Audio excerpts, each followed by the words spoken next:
Now, now discussion.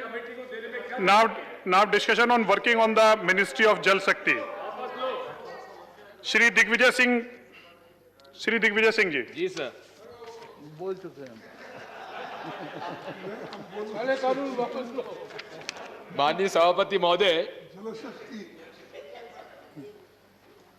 माननीय मंत्री जी को बहुत बड़ा विभाग माननीय प्रधानमंत्री जी ने सौंपा है, उसके लिए उन्हें बधाई देता हूं, क्योंकि जल ही जीवन है और 2-3 डिपार्टमेंट का समावेश करके एक नया विभाग बनाया गया है। लेकिन जिस प्रकार से आपकी मिनिस्ट्री, आपका मंत्रालय काम कर रहा है जनाब, उससे तो नहीं लगता है कि आपका विभाग पर आपका नियंत्रण होगा। मैं आपके सामने जिस प्रकार से इस विभाग के स्टैंडिंग कमेटी के रिकमेंडेशंस जो आई हैं उसकी तरफ ध्यान आकर्षित करना चाहता हूं। Non utilization of funds, non availability of funds तो खैर ठीक है, आप मांग कर रहे हैं। मॉनिटरिंग नहीं हो रहा ऑनगोइंग प्रोजेक्ट्स का, इनकम्प्लीट प्रोजेक्ट्स कॉस्ट ओवररन्स। और यही नहीं है, मैं आपके सामने बताना चाहता हूं, यूटिलाइजेशन ऑफ फंड्स जो है, आप 10th रिपोर्ट देखेंगे तो रिकमेंडेशन 1, रिकमेंडेशन 3, 5, 6, 15, 17 और 19, इन सभी रिकमेंडेशंस में एक ही बात है माननीय मंत्री जी, कि आपके पास पूंजी होने के बाद भी आप खर्च नहीं कर पा रहे हैं। जरा इस बात पर ध्यान दीजिए। यही नहीं है, ग्राउंड वाटर, भूजल की समस्या को देखते हुए भी उसमें आपने जो विभाग की तरफ से आवंटन किया है उसमें भी कमी कर दी गई। इसी के साथ साथ आप देखेंगे कि जल जीवन मिशन आपका 2018-2019 में आप खर्च कर नहीं कर पाए, 2436 करोड़ खर्च नहीं कर पाए। 19-20 में 4631 करोड़ खर्च नहीं कर पाए। रोज हम टीवी पर आपके विज्ञापन देखते हैं, स्वच्छ भारत मिशन के ग्रामीण का 18-19 में 10,683 करोड़ रुपए आप खर्च नहीं कर पाए। 19-20 में 10,475 करोड़ आप खर्च नहीं कर पाए। आखिर किस प्रकार की सरकार आप चला रहे, मैं नहीं समझ पा रहा हूं। इसी के साथ साथ फंड स्वच्छ भारत मिशन ग्रामीण में भी 9,994 करोड़ से घटाकर आपने 6,000 करोड़ कर दिए। यही नहीं है, आपकी कमिटेड लायबिलिटी भी बढ़ती जा रही है। पैसा रखा हुआ है आपके पास, आप कर्ज लेते चले जा रहे हैं, लायबिलिटी बढ़ाते जा रहे हैं। प्रोजेक्ट्स का हमारी सरकार ने, यूपीए सरकार ने एक्सीलरेटेड इरिगेशन बेनिफिट प्रोग्राम के लिए प्रावधान किया था, उसको आप पूरा नहीं कर पा रहे हैं। 99 प्रोजेक्ट में से केवल 44 प्रोजेक्ट ही आप पूरा कर पाए। यह आपका 10वीं रिपोर्ट में है। उसमें यह भी रिकमेंडेशन है कि बहुत पुअर मॉनिटरिंग की जा रही है। ये मैं नहीं कह रहा हूं, आप ही के पार्टी के माननीय अध्यक्ष महोदय की ये रिपोर्ट मैं आपके सामने रख रहा हूं। माइक्रो इरिगेशन में तो 6,10,000 करोड़ हेक्टेयर का टारगेट था और आप कितना पूरा कर पाए? केवल 15,000 हेक्टेयर में ही आप माइक्रो इरिगेशन को लागू कर पाए। ये रिपोर्ट का अंग है 10वीं रिपोर्ट का। इसी के साथ साथ नमामि गंगे, क्लीन गंगा फंड में भी आप पैसा खर्च नहीं कर पाए। वाटर एफिशिएंसी के लिए आप समझते हैं कि बहुत ही महत्वपूर्ण है, उसके लिए भी अभी आप पिछले 3 सालों से कोशिश कर रहे हैं, मसला कैबिनेट के सामने भी आप नहीं ला पाए। आपको मैं निवेदन करना चाहता हूं कि आखिर इस प्रकार का मंत्रालय, आपसे तो बड़ी उम्मीद थी माननीय मंत्री महोदय, आप युवा हैं, पढ़े लिखे हैं, संभावनाएं भारतीय जनता पार्टी को राजस्थान में आपसे बहुत कुछ है, लेकिन इस प्रकार का यदि आपका परफॉर्मेंस होगा तो माफ करेंगे की बहुत ज़्यादा उम्मीद हम लोगों को नहीं होगी, हमको तो है भी नहीं, भाजपा को भी नहीं होगी। मैं विशेष तौर से आपसे कहना चाहता हूं कि वाटर पॉलिसी राजीव गांधी जी ने 1987 में वे लाए थे और उसके बाद यूपीए सरकार में 2012 में उसको वापस रिवाइज किया गया।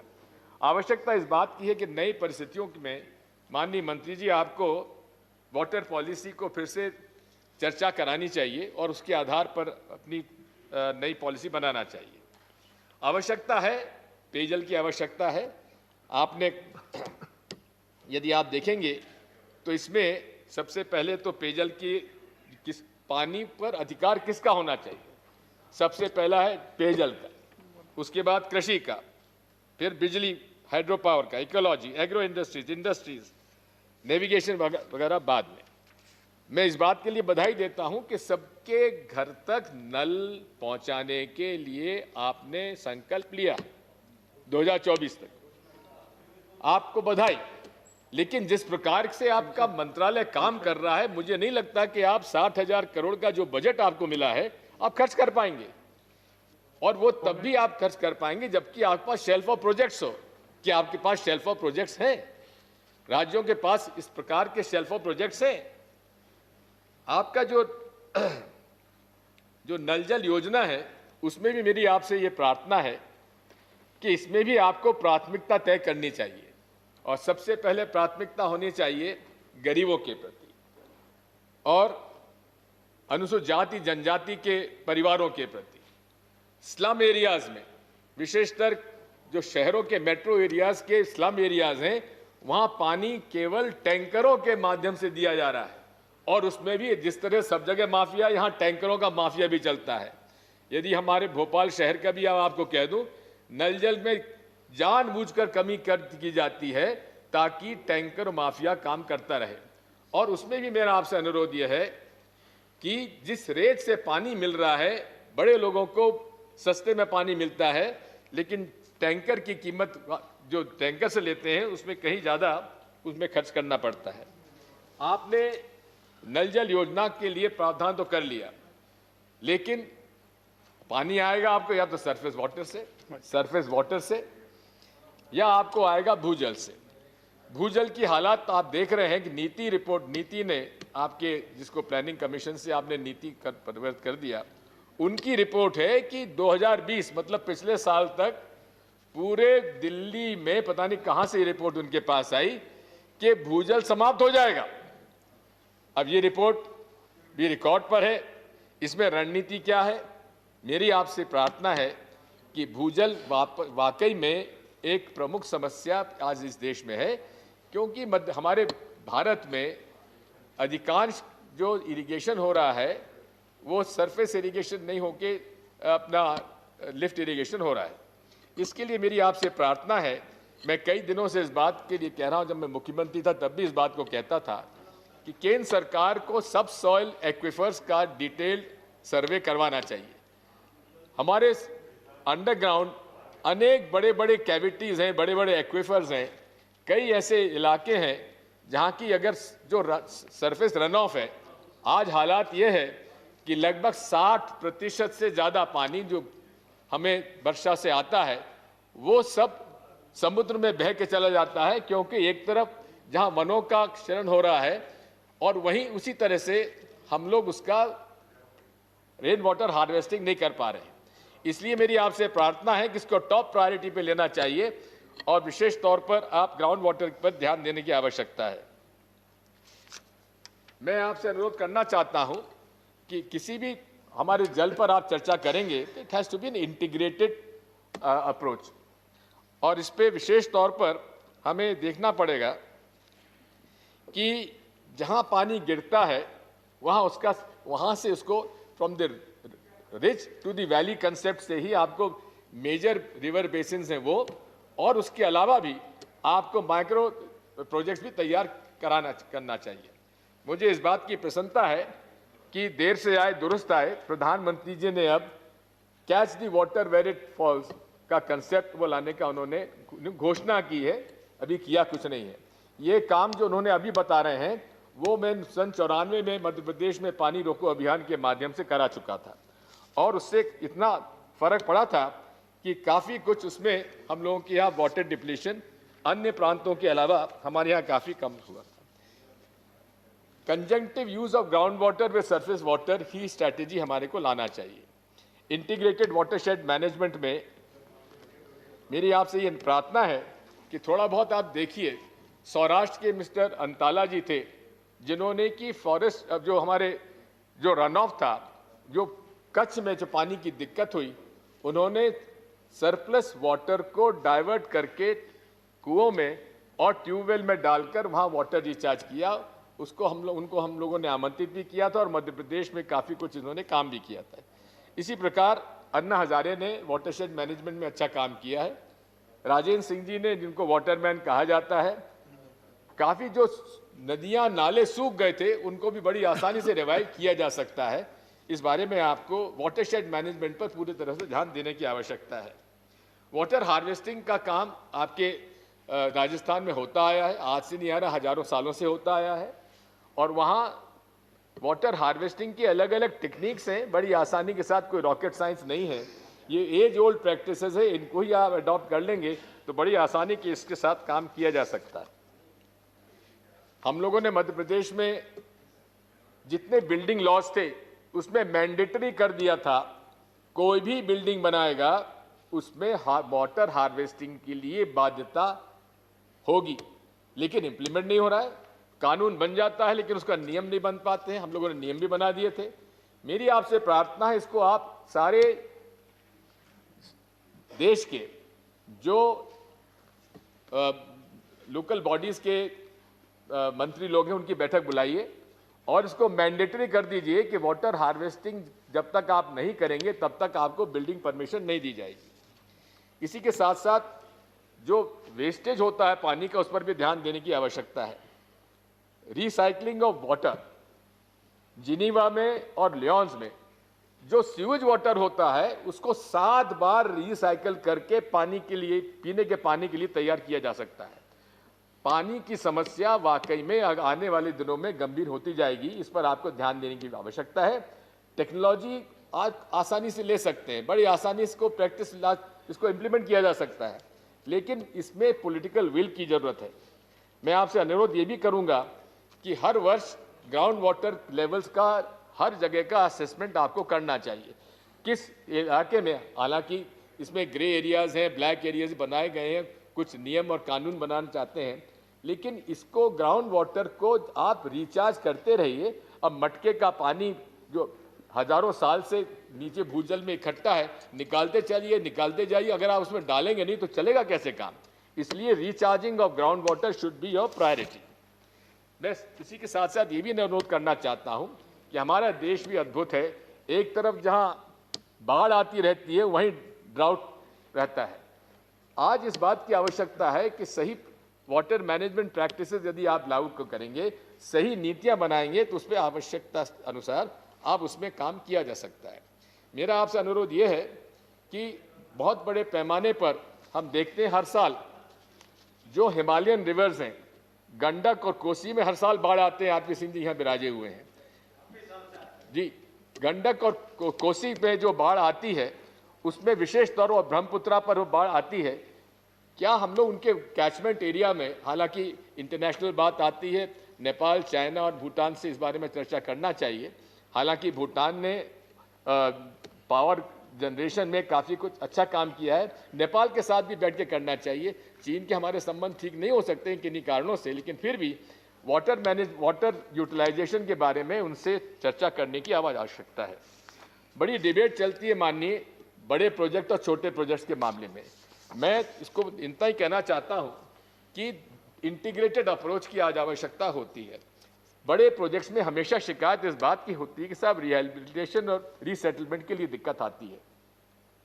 इसमें बड़ी 2-3-4 विषय ऐसे जिन पर कि अगर आप ध्यान देंगे तो आसानी इसका हल किया जा सकता है।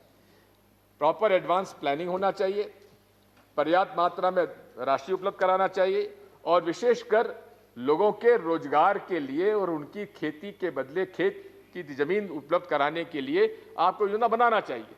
महाराष्ट्र के अंदर इसका कानून बनाया गया था कि कोई भी बड़ा इरिगेशन प्रोजेक्ट आएगा तो कमांड एरिया में सरकारी जमीन या लोगों के जो इनको फायदा होने वाला है उनकी जमीन अक्वायर करके लैंड हाउसेस को वहां पे दी जाएगी। और ये कानून हमने मध्य प्रदेश में भी लागू किया था। इस पर मैं आपसे ये भी निवेदन करना चाहता हूं कि यूटिलाइजेशन की कमी रहती है। जो आपने प्रोजेक्ट में आपने डिजाइन किया है उसका यूटिलाइजेशन 50-60-70% ज़्यादा नहीं हो पाता है, क्योंकि कमांड एरिया डेवलपमेंट पर जितना ध्यान देना चाहिए उतना नहीं हो पाता है। मैं इस बारे में आपसे अनुरोध करूंगा कि कमांड एरिया डेवलपमेंट पर विशेष तौर पर ध्यान देना चाहिए। रीसेटल साइट्स पर भी पूरी तरीके से उनके इंफ्रास्ट्रक्चर बनाना चाहिए। आज भी नर्मदा नदी पर सरदार सरोवर के लैंड हाउसेस के आज भी प्रकरण लंबित हैं। मेधा पाटकर जी इस मामले में काफी प्रयास कर रही हैं। जहां कमीशन रिपोर्ट आई थी, कितना भ्रष्टाचार भारतीय जनता पार्टी की मध्य प्रदेश सरकार में हुआ उसका उल्लेख है। और उनकी जहां कमीशन रिपोर्ट आज तक विधानसभा में टेबल नहीं की गई है, क्योंकि उसमें अंदर भ्रष्टाचार के पूरे प्रकरण सामने आ गए थे। मैं इसी के साथ में ये भी कहना चाहता हूं जी,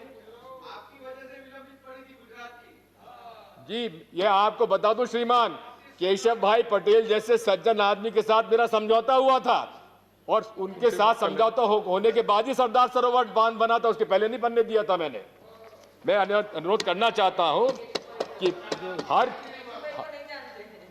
केशव भाई को नहीं जानते, हम क्यों जानेंगे वो केशव भाई को। मैं आपसे अनुरोध करना चाहता हूं कि जल प्रबंध में पार्टिसिपेटरी मैनेजमेंट होना आवश्यक है। चाहे आपका इरिगेशन प्रोजेक्ट हो, चाहे वाटरशेड मैनेजमेंट हो, जब तक हितग्राहियों का उसमें उसको शामिल नहीं करेंगे, स्टेक होल्डर्स को शामिल नहीं करेंगे, तो यह आपका कोई प्रोजेक्ट सफल नहीं हो पाएगा।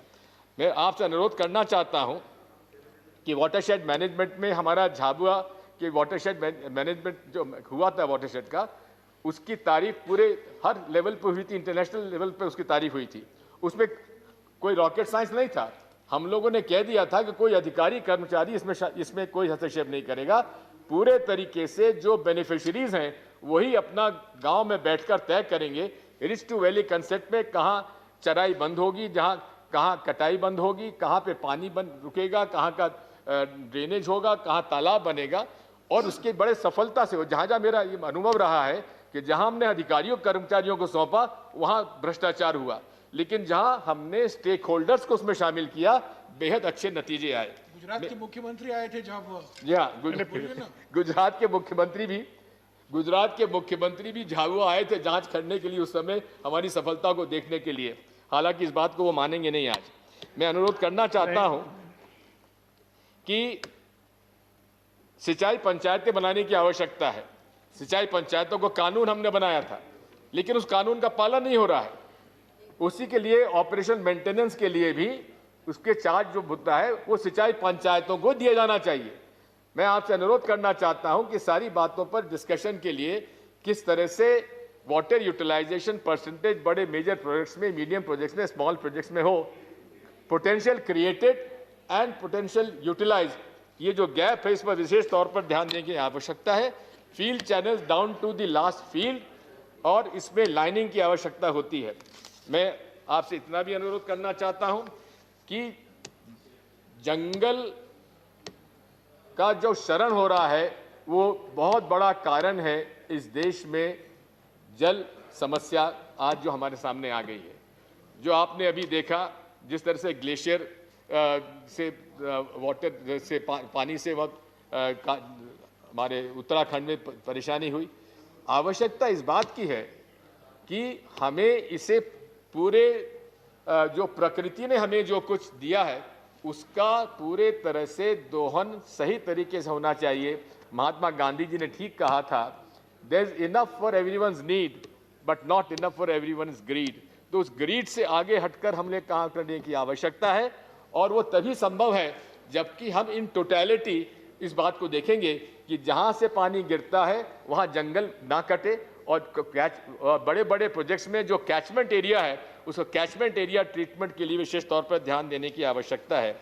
मैं इस आपसे ये भी कहना चाहूँगा कि इस पूरे विषय में आपको इस बात पर ध्यान देने की आवश्यकता है कि सभी जो वाटर हमारे एक्सपर्ट्स हैं उनसे चर्चा करना चाहिए। जो लोग यहाँ पर जिन्होंने इस पर काफ़ी काम किया, इंटरनेशनली बहुत काम हुआ है इस पर, किस तरह से हम इंटीग्रेटेड वाटर यूज का काम कर सकें, क्योंकि हम आप देख रहे हैं दिग्विजय सिंह कि एक जी। समस्या, वन मिनट, हम समस्या देख रहे हैं कि जब तक जल को हम सही उसका उपयोग करके सही बंटवारा नहीं करेंगे तो हालात धीरे धीरे ये आते जा रहे हैं कि समस्या और बढ़ती चली जाएगी। और लोग तो अब ये कहते हैं, हालांकि प्रॉफिट्स ऑफ डूम कई होते हैं, कि 2050 तक जाते जाते हमारे देश में पानी एक गंभीर संकट का रूप ले लेगा। इसलिए माननीय मंत्री जी, अपने विभाग को कसिए, जरा दिखाइए दम। चेयर को एड्रेस। धन्यवाद। धन्यवाद। श्री गोपाल नारायण सिंह जी।